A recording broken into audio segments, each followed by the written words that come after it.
जागीर खुशियाँ गम में बदल गई। कराची के इलाके नॉर्थ कराची से ताल्लुक रखने वाले 4 दोस्तों की जो ईद मनाने मीरपुर खास के लिए निकले, टंडोला यार के करीब गाड़ी बेकाबू होकर नसीर कैनाल में जा गिरी। कार में सवार अहद, अलीशा, समीर और अदील डूबकर जिंदगी की बाजी हार गए।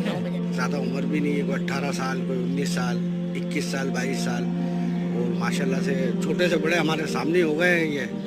वो बस नादानी में ये लोग निकल गए। 9 बजे रात को मेरे पास कॉल आती है और मगरिब के टाइम ये हादसा हुआ है टंडोला यार में। तो गाड़ी इनकी नहर में गिर गई है और ये चारों उसी वक्त हलाकत इनकी हो गई है। घर वालों को पता भी नहीं था, तो सामने से सुना ये कि सामने से कोई गाड़ी आ रही थी स्पीड में, रोड तंग था जिसकी वजह से ये हादसा हुआ।